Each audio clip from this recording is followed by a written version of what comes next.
Et un grand bonjour à vous toutes et à vous tous, bienvenue sur 01 TV. Et comme chaque mois, c'est parti, vous le savez, pour Village Startup. Nous sommes ici au Village Baïséa en plein cœur de Paris pour votre rendez-vous spécial, donc dédié aux entreprises les plus innovantes du moment. Jérôme, bienvenue. Bonjour François, bonjour à tous. Oui, nous sommes ravis de vous retrouver pour cette nouvelle saison du Village Startup qui existe depuis déjà un long moment sur 01 TV.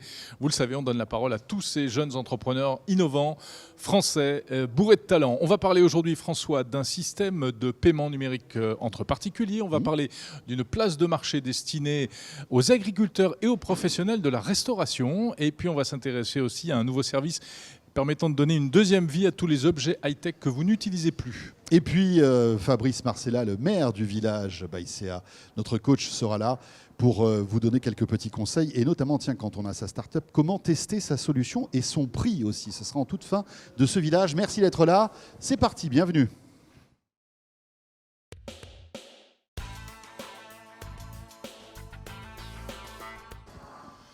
Comment envoyer de l'argent à une personne avec qui on vient de faire une transaction sur Internet. Tu veux me donner de l'argent, c'est ça ? Je voudrais te donner de l'argent, mais ce que je veux surtout pas, c'est avoir besoin de te donner des billets, des chèques, tous ces modes de paiement je prends plus. Du XVIIIe siècle. On en parle avec notre invité Charles-Henri Gougereau. Bonjour. Bonjour messieurs. Bonjour, vous êtes le fondateur de Obvi avec un Y. Tout à fait, le système de paiement qui permet de sécuriser les achats et les ventes entre particuliers, notamment sur les sites de petites annonces. Eh bien, dites-moi, vous l'avez bien balancé celle-là, cette phrase. C'est parfait. On attaque. Vous avez 6 minutes. C'est le concept de Village Startup. Alors, présentez-nous, Obvi. Comme je vous le disais, Obvi, c'est un peu l'équivalent, si on grossit le trait, d'un notaire. C'est-à-dire que Obvi va conserver l'argent le temps que l'acheteur et le vendeur fassent leur transaction. Alors, l'avantage, c'est que l'acheteur, lui, ne va payer de manière définitive qu'une fois qu'il est certain d'être satisfait de son achat. Et puis, lui, le vendeur, de son côté, n'aura pas à se poser la question de la vraie monnaie ou de l'arnaque quelconque, dans la mesure où il a la solvabilité de son acheteur qui est garantie, dans la mesure où on conserve les fonds comme un tiers de confiance en réalité. Aujourd'hui, on sécurise tout type de transactions, de 1 euro jusqu'à 200 000 euros. Sur Obvi, on se vend aussi bien des monopolies que des hélicoptères, et c'est une histoire vraie. Des petits hélicoptères. Des petits gros à 200 000 euros. 200 000 euros, on peut avoir un hélico. Exactement. Ouais. Je sais parce que je m'étais renseigné. Vous passerez par Obvi, ce sera plus sécurisé, surtout s'il y a un problème avec. Et on sécurise donc aussi bien les transactions qui sont en main propre. Donc l'acheteur et le vendeur se rencontrent, notamment pour les transactions automobiles où ça vient un peu remplacer le chèque de banque, sauf que la différence c'est que c'est infalsifiable, c'est dispo 24 sur 24, 7 jours sur 7. Et puis aussi toutes les transactions à distance. Lorsque par exemple vous allez faire une transaction avec quelqu'un qui habite à l'autre bout de la France ou même en Belgique ou au Luxembourg dans les dom-toms dans notre cas, dans la mesure où on agit sur ces 3 pays. Alors c'est super, c'est séduisant, mais dites-moi, vous n'êtes pas seul sur ce marché, il y a déjà des tas de services qu'on connaît, il y a PayPal, il y a Lydia, il y a même des plateformes comme Le Bon Coin qui proposent leur propre mode de paiement. Comment vous vous différenciez de ces grands acteurs ? Alors déjà, pour en revenir aux 2 principaux que vous avez cités, Lydia et PayPal, on ne fait pas le même métier. C'est-à-dire que nous, on apporte autant de confiance et de sécurité à 2 personnes qui ne se connaissent pas, qui se vendent un téléphone, que Lydia ou PayPal en apporte à 2 amis qui se remboursent le resto de la veille. Ils ne font pas de cantonnement de fonds. Nous, notre spécificité, c'est qu'on conserve cet argent, on le bloque dans un coffre-fort numérique. Quand vous achetez, par exemple, si vous faites une transaction tous les 2, si vous vendez ce superbe téléphone avec PayPal, par exemple, le vendeur pourra toujours, ou l'acheteur, ouvrir un litige après et aller prouver que la transaction a effectivement eu lieu. C'est impossible. Donc forcément, il y aura quelqu'un de lésé dans l'opération. Nous, notre grande différence, c'est qu'on suit les processus de A à Z, qu'on intègre aussi au sein de notre service les processus de livraison. En gros, pour vous résumer, on permet à n'importe quelle personne qui fait une transaction d'avoir un niveau même supérieur en termes de service qu'un Vinted, par exemple. Voilà. Donc vous apportez de la sécurité et de la confiance. On apporte de la sécurité, de la confiance et surtout de la simplicité. C'est-à-dire que beaucoup de gens viennent chez nous pour des questions de confiance et puis après vont faire leur transaction usuelle parce que c'est beaucoup plus simple, parce qu'on n'a pas à s'embêter à avoir de l'argent sur soi ou quoi que ce soit d'autre. Quelles sont les briques technologiques importantes en fait dans votre service ? Alors il y en a plusieurs. La principale en fait c'est tout ce qui va régir les règles de paiement, les règles métiers allouées au paiement parce que forcément il faut débloquer l'argent au bon moment, s'assurer que la personne ait bien son bien, que la personne est satisfaite, que la personne ne va pas payer pour quelque chose qu'elle ne voulait pas. Donc la brique paiement est très importante, elle découle aussi mécaniquement sur les briques de litige. Alors nous on a énormément de chance, c'est-à-dire qu'on a créé une véritable communauté de confiance où on a 0,1% de litiges et 100% de ces litiges sont résolus à l'amiable entre l'acheteur et le vendeur. Donc nous, vraiment, notre métier, c'est d'apporter en fait tout le SI autour du paiement qui est nécessaire à la bonne exécution d'une transaction entre particuliers. Et puis la deuxième brique, bien entendu, c'est la livraison. 70% de nos transactions se font à distance, voire même de manière transfrontalière entre des Français ou des Belges, des Luxembourgeois ou des Français, etc., etc. Et là aussi, on s'est allié à différents transporteurs qu'on intègre directement par API dans notre système pour s'assurer effectivement de la bonne traçabilité et du bon paiement des personnes à la fin. Alors, vous parlez de transporteurs, mais en fait, ce sont des transporteurs virtuels, en quelque sorte. C'est ça? Comment ça marche? Alors, pour vous donner des noms, on est avec Chronopost, on est avec Colissimo bientôt, et actuellement, on est avec aussi Mondial Relais. Donc, c'est des transporteurs qui sont bien connus, qui ont aussi une certaine expertise dans les transactions entre particuliers, dans la mesure où ils vont aussi équiper des Vinted, des choses comme ça. Et vu qu'on les intègre au sein de notre système, ça évite beaucoup de problèmes. Typiquement, le petit malin qui va acheter un téléphone, aller le retirer en point relais et puis jamais valider la transaction, vu qu'on sait que le colis a été retiré, le vendeur sera payé automatiquement au bout de 72 heures. Quoi qu'il arrive. Exact. Sauf s'il ouvre un litige parce qu'au lieu de recevoir un téléphone, il a reçu une patate. Mais ça n'arrive pas chez nous. On se rend compte assez vite. Ça arrive. Là, vous n'y pouvez rien. Mais pourquoi ça n'arrive pas? Pourquoi ça n'arrive pas? Parce qu'un vendeur chez nous, pour retirer ne serait-ce qu'1 euro, doit mettre sa pièce d'identité. Donc je vous prie de croire que les fraudeurs restent très très loin de nous au maximum. Alors justement, la question clé aussi, c'est combien ça coûte et comment on fait pour utiliser votre service. Par exemple, je vends mon vélo sur Le Bon Coin. Déjà? Oui, non, mais c'est pas le même. Ça n'a pas duré longtemps. C'est du vécu en plus. Comment je fais pour passer par Opvip pour me faire payer? Alors en moyenne, si vous voulez, nous on n'a pas un tarif standardisé en pourcentage, mais je vais vous donner une moyenne. On a 2% en moyenne de commission. 2% sur les transactions, sur le prix du bien, effectivement.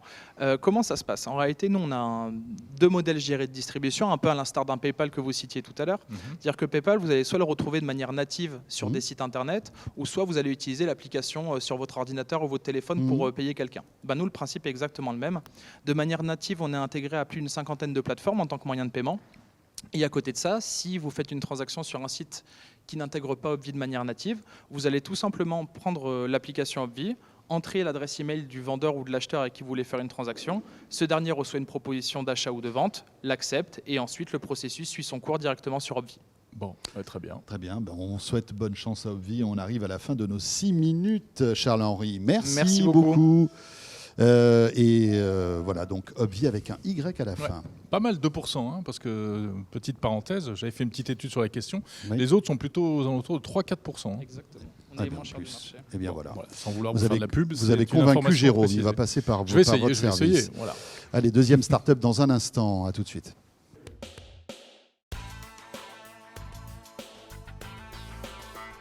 On va parler d'un sujet qui va t'intéresser, François. Oui. Toi qui aimais aller au restaurant, beaucoup. Restaurant, ce mot, qu'est-ce que ça veut dire déjà? Tu sais, cet endroit où jadis on pouvait manger de bonnes choses préparées par des professionnels. Ah oui, où tu étais assis, etc., où on s'installait. Ah oui. La légende dit qu'un jour, ce sera à nouveau possible. Très bien.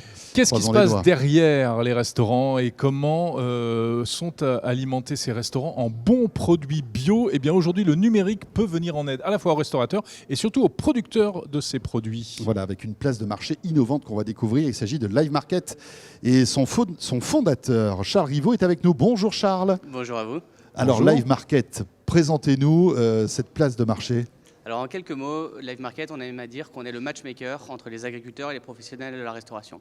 L'objectif, comme vous le disiez précédemment, c'est que grâce au numérique, on puisse permettre à ces agriculteurs, il y en a à peu près 1 demi-million en France aujourd'hui, qui produisent pour la majeure partie d'entre eux des produits de très grande qualité, d'avoir un canal de distribution direct pour tous ces professionnels de la restauration. Vous parliez des restaurants, mais il faut prendre professionnels de la restauration au sens un petit peu plus large, parce que vous avez les restaurants commerciaux, les restaurants collectifs, mais aussi tout ce qui est épicerie fine et commerce de bouche. Voilà. Donc on s'adresse à tous ces clients-là. Donc des distributeurs aussi en quelque sorte, enfin des commerçants. Oui, des commerçants, voilà tout à fait, ça. effectivement. Voilà. L'objectif, c'était vraiment de permettre de commercialiser en direct leurs produits, donc à des prix fermes, puisque d'un côté, on s'était rendu compte que d'un côté, on avait des fournisseurs qui avaient du mal, des producteurs qui avaient du mal à commercialiser leurs produits en direct, parce que ça prenait du temps, qu'ils n'avaient pas forcément l'expérience, pas forcément les moyens, donc ils s'appuyaient sur des circuits de distribution traditionnels, centrales d'achat, grossistes, etc. Et de l'autre côté, on avait des professionnels de la restauration qui étaient un petit peu aussi toujours dépendants des mêmes systèmes d'approvisionnement. On va parler de Rungis, parce que c'est le plus connu. Il y en a d'autres aussi, il y a des gros JMS du type Métro ou autres, par exemple, mais où ils retrouvaient toujours les mêmes produits, pas forcément la qualité qui était recherchée, et une certaine crise de confiance avec les grossistes avec lesquels ils travaillaient. Voilà. Donc l'objectif, c'était vraiment de permettre à ces gens-là de se parler et de se communiquer. Exactement. Donc c'est une place de marché. Tout à fait. Comme il en existe dans de nombreux domaines aujourd'hui. C'est ça. Avec des outils technologiques qui sont de plus en plus évolués. Ça va être vraiment un plus pour les agriculteurs qui, en plus, on le sait, beaucoup sont dans des situations très difficiles. Tout à fait, tout à fait. La manière dont on a bâti cette solution, c'est que ce soit plus qu'une place de marché, mais une vraie solution de gestion. C'est-à-dire qu'aujourd'hui, l'agriculteur ou le producteur agroalimentaire met en ligne ses produits sur notre plateforme et les adresse automatiquement à nos clients. De notre côté, on fait un matching en fonction du profil de nos clients et on leur recommande de manière personnalisée les produits. Donc le but, c'est aussi d'accélérer la vente, en tout cas favoriser le matching et la découverte de nouveaux produits. Comme je disais, outil de gestion, pourquoi? C'est parce qu'on a une visibilité sur les stocks, on a une visibilité sur les prix, sur ce qu'est capable d'offrir ou pas le producteur, et on est capable aussi de l'aider quand il a des surplus de stock. On en a parlé pendant la crise de la Covid, par exemple, sur le fromage, trouver des nouveaux moyens de vendre leurs produits sans forcément les brader ou sans ça leur permet d'avoir une visibilité beaucoup plus large. Tout à fait. Exactement. Marché. Mais qu'est-ce que ça impose comme nouveau process pour les agriculteurs? C'est compliqué à mettre en œuvre? Alors non, c'est extrêmement simple. Ils vont sur notre site, ils se créent un profil en à peu près un petit peu moins de 5 minutes. À partir de là, Donc ils disent ce qu'ils font, ce qu'ils élèvent, ce qu'ils produisent, exactement, ce qu'ils cultivent. Tout à fait. On indexe leur catalogue. Alors bien entendu, c'est vérifié chez nous pour vérifier qu'il n'y ait pas trop d'erreurs, parce qu'on sait que c'est pas forcément tout le monde n'est pas forcément à l'aise avec le numérique aujourd'hui. On vérifie que le catalogue est bien indexé, et puis ensuite, les produits sont automatiquement recommandés à nos clients. Comment vous est venue cette idée? Alors moi, en fait, dans ma famille, j'ai pas mal d'agriculteurs, que ce soit des producteurs de vin, mon frère est ingénieur agronome, donc je baignais un petit peu là-dedans et je voyais un petit peu les problématiques côté agriculteur. Et de l'autre côté, je connais aussi pas mal d'amis qui sont restaurateurs, qui ont des belles places à Paris, et je voyais cette frustration de vouloir proposer une cuisine de qualité, parce qu'il y a toujours cette passion quand même chez le restaurateur en général. Mais de ne pas trouver les produits. Et de ne pas trouver les produits, ou alors de toujours dépendre des mêmes sources. Il y avait ça, et il y avait la frustration aussi de cette crise de confiance avec les grossistes, parce qu'aujourd'hui, la manière dont travaillent les grossistes, c'est qu'ils achètent des stocks pour les revendre. Et dans le jargon, je dirais, du grossiste, il vient un moment où les produits arrivent à l'échéance de date limite de consommation et essayent de passer leurs produits. Et donc si vous ne faites pas gaffe et que vous êtes restaurateur et que vous ne contrôlez pas vos stocks régulièrement, vous avez de fortes chances de vous retrouver avec des produits qui n'ont pas forcément les critères de qualité que vous auriez commandés, les dates limites de consommation qui correspondraient à ce que vous recherchez. Depuis tout à l'heure, on cite pas mal Rungis, mais vous êtes un killer de Rungis, finalement. Vous êtes un Rungis décentralisé, dématérialisé. Rungis, qui est cet immense marché aux portes de Paris. Voilà, qui fait partie de l'ancien monde. Vous êtes un peu le nouveau monde de Rungis, en quelque sorte, c'est ça? Alors, je n'irai pas jusque-là, parce que je n'ai pas la prétention de dire qu'on Non, mais en fait, dans dans l'idéologie, on va dire. L'idée, c'est de dire qu'effectivement, aujourd'hui, on peut travailler de manière décentralisée. Et qu'à côté de chez vous, vous avez des très bons producteurs, comme je disais, mais soit en Ile-de-France ou un petit peu partout en France, et d'ailleurs dans le monde entier, parce que je crois que si je ne dis pas de bêtises, il y a quasiment 20 millions d'agriculteurs dans le monde, donc il y a de quoi faire. Et c'était de permettre à ces agriculteurs-là de travailler en direct, de manière décentralisée, pour optimiser les flux, réduire les émissions carbone par rapport au transport, versus le fromage qui remonterait à Paris puis qui redescendrait dans le sud, par exemple, ou le rosé ou autre. Oui. Ça arrive, ça. Ça arrive, bien sûr. Si vous regardiez le chemin même d'abattage des bêtes aujourd'hui, pour la grande distribution, par exemple, c'est complètement hallucinant. On est loin du circuit court. Ah, on est très loin du circuit court. C'est pas très éco-responsable, pas tout vraiment. ça, c'est clair. Voilà. Comment se passe l'acheminement? Vous prenez en charge aussi le transport? Bien sûr. Alors on a intégré, on a développé une plateforme qu'on appelle API centrique. Donc là, c'est un petit peu technique. Je pourrais revenir dessus pour ceux qui ont des questions, mais pour pouvoir intégrer l'ensemble de nos partenaires logistiques. C'est-à-dire avec une API qui permet à d'autres de se connecter. Exactement. Exactement. Voilà. L'objectif, c'était de pouvoir s'intégrer avec un maximum de solutions, et notamment tous nos partenaires logistiques. On a deux principales catégories. Il y en a trois, parce que si on compte le surgelé, mais on a le frais et le sec. Et en fonction des volumes, des quantités, on va choisir tel ou tel partenaire afin d'optimiser à la fois le transport et le coût de la logistique. Parce que comme ce coût est forcément répercuté sur le client final, l'objectif, c'était d'optimiser cette logistique-là pour que le gain qui soit fait en achetant à la source ne soit pas perdu dans le transport. Très bien. Très bien. Charles, on arrive à nos 6 minutes. Live Market. Live Market. Voilà. Merci beaucoup. Donc, Et vous avez combien, juste dernière petite question, vous avez Bien combien sûr. de clients aujourd'hui? Aujourd'hui, on a un petit peu plus de 300 clients dans toute la France. On s'est lancé, la première version de la solution s'est lancée l'été dernier. On a un peu plus de 350 fournisseurs avec une croissance, je dirais, un peu plus de 10% par mois. Merci beaucoup. Très bien. Merci Bonne beaucoup. continuation, merci beaucoup. Merci, à bientôt. Jérôme, dans un instant, on va parler de toute autre chose, de récupération des produits électroniques avec notre troisième start-up et notre troisième invité.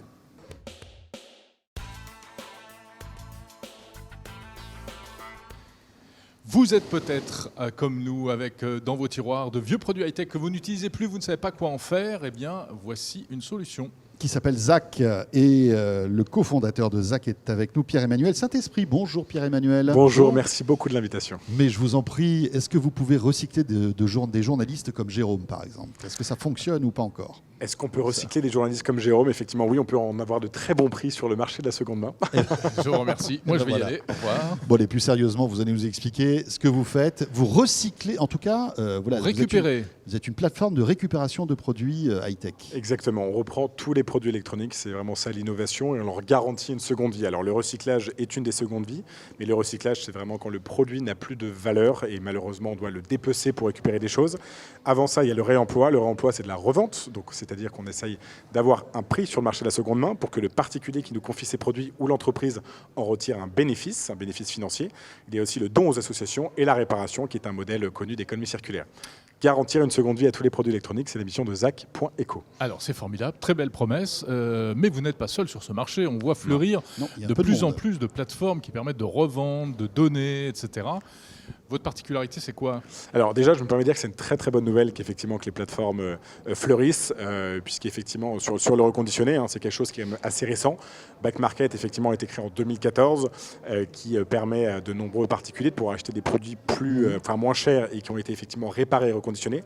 Notre particularité, elle est simple, on reprend tous les produits électroniques, on leur trouve une seconde vie à tous, alors qu'aujourd'hui, la majeure partie de nos concurrents sont concentrés sur quelques produits, notamment les iPhones, les produits Apple, les produits Samsung, puisque chacun sait qu'ils ont encore de la valeur. Donc vous, c'est même les vieux trucs qui marchent plus. On reprend absolument tout. Une vieille Voilà. console Nokia Engage, quoi qu'il soit une valeur historique voire sentimentale. L'année dernière, en 2019, on a quand même 53,6 millions de tonnes de produits électroniques usagés, effectivement de gâchis, ce qui prouve qu'il y a beaucoup de choses qui restent dans les tiroirs des particuliers, parce que le modèle n'est pas assez fluide, parce qu'il n'y a que certains produits qui sont repris, et nous on reprend tout. Oui, il y a un côté affectif aussi. C'est vrai. Les gens veulent pas s'en séparer. Côté un peu de ces musée. produits. Un Mais peu vous musée. reprenez, je vous donne ces produits ou vous me les rachetez? Alors Comment on fait ça le tri marche? en fait. Vos produits, tout simplement, on fait une liste sur Zach.eco. Ils vont ensuite dans une entreprise d'insertion sociale avec lesquelles on travaille, où ils font le tri entre les produits qu'on va vendre pour vous. Donc là, vous touchez un bénéfice. On vous dit, ce produit-là est vendable. Ce produit-là, par contre, désolé, il vaut un peu rien. On le recycle pour vous. Ça vous coûte rien, mais on le recycle. Et ce produit-là, sachez que vous pouvez le donner à une asso, ou alors on le revend pour vous et vous donnez les fruits de la revente à une association. Donc en fait, on apporte l'intelligence derrière ce qu'on peut faire de ce produit. Vous apportez parce les que le particulier solutions n'en sait rien, en fait. jusqu'à la distribution en fait, des produits qu'on vous a donnés, en Exactement. quelque sorte. Parce que le particulier ou l'entreprise, la plupart du temps, c'est compliqué de savoir justement si un produit a de la valeur ou pas. Mais on peut dire qu'un smartphone, par exemple, assez récent, il va repartir en reconditionné. Tout à fait. C'est ça. Le smartphone récent des entreprises, des constructeurs les plus célèbres et puis qui dominent le marché, évidemment Apple, Samsung, Honor, etc., on sait que c'est facilement revendable. Il y a d'autres produits plus insolites qu'on arrive à revendre et le particulier n'en avait pas idée. Et donc du coup, ça reste dans son tiroir et on essaye justement de déverrouiller. Mais alors attendez, vous parlez de produits insolites. Balancez, c'est quoi? Alors en B2B, par exemple, on peut revendre des terminaux de paiement bancaire, par exemple d'un client qui récemment a changé dans toutes ses boutiques ses terminaux de paiement bancaire et c'était parti pour la poubelle. Ouais. Alors qu'ils fonctionnent encore? Ils fonctionnent encore, ils sont d'ancienne génération, ils étaient amortis dans le stock des entreprises. Nous, on les revend et ça va effectivement servir à des boutiques qui n'ont pas besoin de la dernière génération de TPE. On a revendu sinon des GPS de wagons connectés, des produits un peu absurdes. Tout le monde se demande qu'est-ce qu'on peut en faire. Et en fait, ça trouve preneur sur le marché de la seconde main. Incroyable. Et ça partait pour la décharge. Donc, le réemploi est une bien meilleure solution. Vous faites l'électroménager aussi ou pas du Alors tout? pour l'instant non. Pour une question en fait de chaîne logistique, on est concentré sur des produits électroniques qui tiennent dans des cartons pour les particuliers, mais on gère aussi des palettes pour les entreprises. L'électroménager, tout de suite c'est une autre chaîne avec l'idée du lave-linge qui est un peu plus gros. La réparation est à mon sens une meilleure solution. Murphy, on en parlait hier effectivement, Murphy est une super solution pour faire venir des réparateurs chez vous plutôt que de faire déménager un produit pour le faire réparer, le faire revenir. Le bilan carbone aussi de l'opération est important. Donc on ne gère pas encore l'électroménager. Demain peut-être, mais pas encore. Alors comment ça fonctionne? J'ai je sais pas quoi, une vieille imprimante, un vieux smartphone. Je vais sur votre site, j'indique de quoi il s'agit. Je rentre la référence du produit, comment ça marche? Alors, on essaye effectivement un peu sur les modèles du e-commerce digital d'avoir l'expérience la plus fluide possible. Vous allez sur zack.eco, zack.eco. La première étape, c'est que vous faites un listing. En fait, vous tapez dans la barre de recherche et vous avez plein de propositions qui apparaissent. On a plus de 65 000 références de produits électroniques dans cette barre de recherche. Si jamais vous ne trouvez pas le produit que vous avez ce qu'on appelle du User Generated Content. Vous pouvez rajouter ce produit-là. Et nous, derrière, on a un moteur qui match chaque produit avec la seconde vie la plus pertinente. D'accord. Donc je sais tout de suite si je peux espérer le revendre ou pas. Exactement. Et lorsqu'un produit a une valeur, vous avez le choix entre vendre et donner. S'il n'a pas de valeur, vous ne pouvez pas cliquer sur le widget vendre, il n'apparaît pas. Ensuite, vous envoyez une étiquette Colissimo aux frais de Zack est générée. Vous avez juste à l'imprimer, vous mettez tout ça sur le colis, comme n'importe quel colis. Vous déposez à la poste ou vous le faites d'ailleurs pick-up par le facteur dans votre boîte postale, parce que c'est possible. Notre boîte aux lettres. Ça, c'est pas mal. Ça. On est aussi sur Relais Colis. Bientôt, on est en train de développer une solution de reverse logistique avec Stuart, qui développe beaucoup de choses là-dessus. Et au bout de 30 jours maximum, vous avez le résultat. Vous êtes payé sur votre cagnotte que vous pouvez faire tout de suite virer sur votre compte bancaire. D'accord, c'est pas mal du tout. Mais alors, comment vous vivez? Vous prenez une dîme sur chaque transaction, sur chaque produit qui est vendable en quelque sorte, c'est ça? Exactement. Donc on est une SAS, même si effectivement on est dans un domaine, on va dire à impact, on est vraiment une SAS, on n'est pas une SO. Et notre business model est de prendre 30% hors taxe en B2C et en B2B sur les produits de valeur. Exactement. Ah oui. Mais on va chercher des très très bons prix, ce qui fait que nos concurrents, par exemple, qui vont effectivement racheter directement, par exemple, les produits, pour se prémunir des produits qui ne sont pas conformes dans la description initiale du particulier, vont avoir tendance à racheter bas. Nous, l'idée, c'est qu'on va revendre le produit en prenant une commission, donc on a intérêt à aller chercher les meilleurs prix. C'est ça qui rassure aussi nos clients. On a tout intérêt à les racheter au meilleur prix puisqu'on prend une commande. Eh bien voilà, pourquoi ne pas tester, Jérôme? Je suis sûr que dans tes tiroirs, tu as des vieux trucs qui traînent. Je vérifierai c'est une ce très bonne soir. Les Minitel, vous prenez ou pas? Parce qu'il fait la collection des Minitel. On prend, mais on a un musée Zack. Non, pas encore, mais en tout cas, on a lancé une campagne de pub récemment sur les réseaux. Si vous ne voulez pas ouvrir un musée, faites-le. Donc voilà. Zack, donc. Merci beaucoup, Merci Pierre-Emmanuel beaucoup, Saint-Esprit, Merci à vous. fondateur de Zack. Et on va terminer ce Village Startup par les conseils avisés de notre coach Fabrice Marcella. Tout de suite.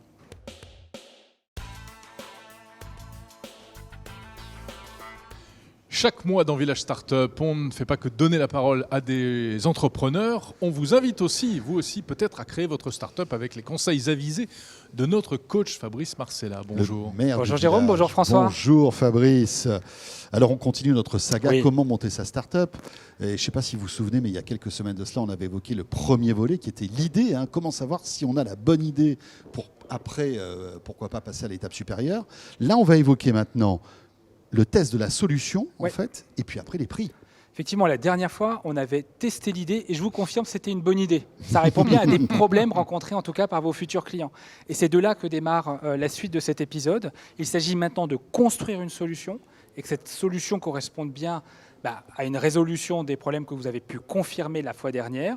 L'idée, c'est ensuite de la faire tester par vos futurs clients. Et puis aussi, vos solutions, si vous voulez gagner votre vie avec, il faut aussi pouvoir tester le prix. Elles ne sont pas gratuites.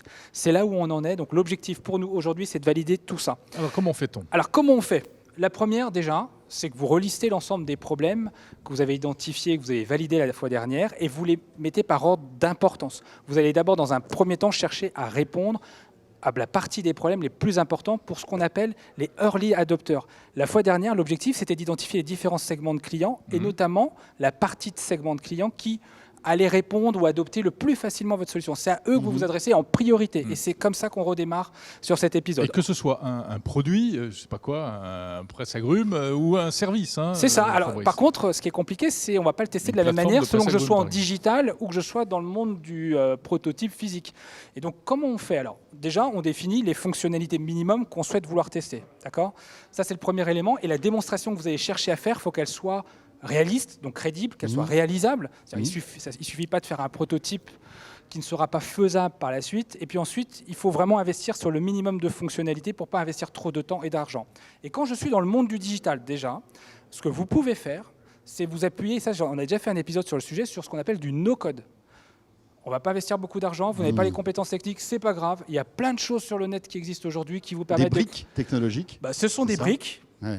Avec des fonctionnalités bien précises, je crée un formulaire, je crée un site web, j'automatise des processus, des inscriptions. Une brique e-commerce, Voilà, par exemple. et j'imbrique tout ça, et tout ça, ça forme un service. Et j'ai pas besoin de développeurs. Et j'ai pas besoin de développeurs pour le faire, et surtout, ça coûte zéro. Eh oui. Ça coûte zéro dans un temps 1. D'ailleurs, des startups comme Comet avaient utilisé ce qu'on avait évoqué la dernière fois, leur prototype au travers d'une solution de no-code, no-code. donc ça s'appelle. Du no-code ou Pas de du code. low-code. Le Ah oui. no-code, je branche des briques Ouais. entre elles, du low-code.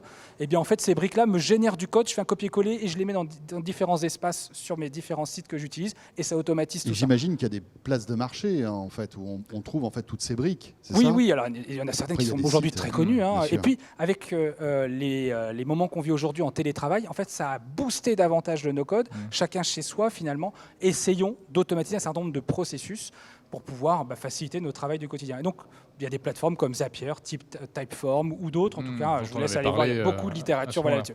Mais donc ça vous permet de faire déjà un prototype réaliste et présentable. Mais tout ne se résume pas à faire du digital, même si on sait que le digital aujourd'hui occupe une part importante de nos vies. Donc quand on est dans le monde du physique, du prototype, là ça coûte cher de construire un prototype.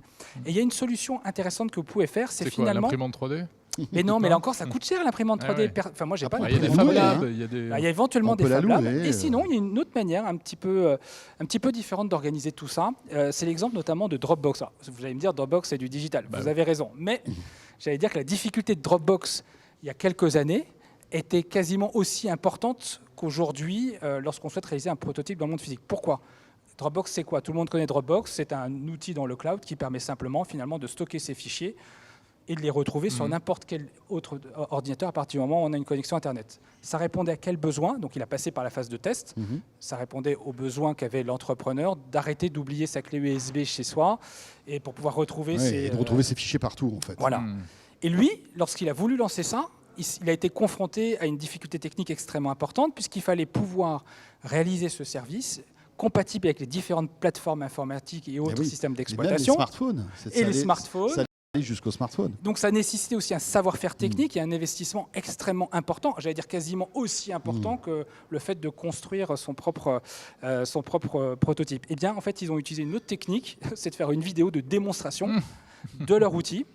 Ils avaient 5000 early adopters à la fin de la première étape lorsqu'ils ont validé le problème. À l'issue de cette phase-là, ils revendiquaient 75 000 early adopters. Ça sert à quoi de faire ça ? Oui, ça sert d'une part, bien sûr, à confirmer que votre solution, c'est bien la bonne, mais ça vous sert surtout à aller chercher de l'argent Oui.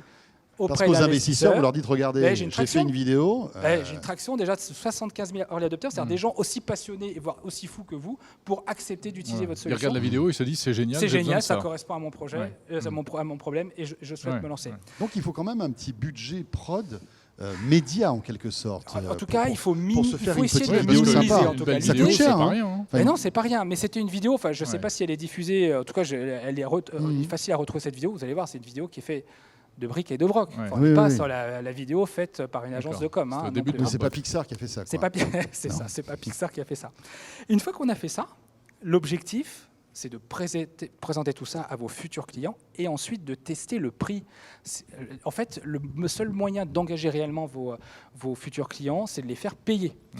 Et ensuite, c'est de tester quel est le bon prix. Surtout, petite recommandation, ne laissez pas le choix aux clients de définir le prix. Parce que la il faut tendance le guider, naturelle, faut le dire. Je ne sais pas si je vous demande de définir le prix d'un produit que je vous propose, vous allez plutôt avoir tendance à minimiser Bien sûr. le prix. Donc, il est important de définir, d'avoir en tête, au départ en tout cas, lorsque vous allez tester tout ça, un modèle de prix, des variantes de prix possibles, mais il faut le faire réagir sur un existant. Ouais. Et après, on D'accord. pose la question aux utilisateurs potentiels. Et après, on pose la question aux utilisateurs potentiels.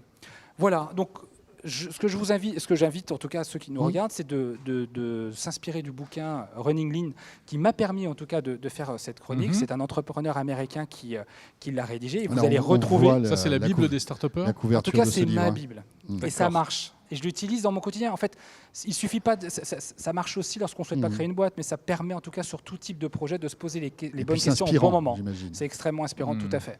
Parfait. Eh bien, c'était une chronique très inspirante. Merci beaucoup, Mais comme Fabrice. toujours Voilà. avec Fabrice, hein, ça, c'est Absolument. clair. Fabrice, tu devrais créer ta start-up, je pense. Oui, ça, je pense. Voilà, ce village startup est terminé. Merci au village Bicep de nous accueillir tous les mois, Jérôme, et on sera là, bien sûr, le mois prochain. Exactement, avec une nouvelle fournée de jeunes entrepreneurs innovants. Bravo à eux et merci à vous de nous suivre. À très vite.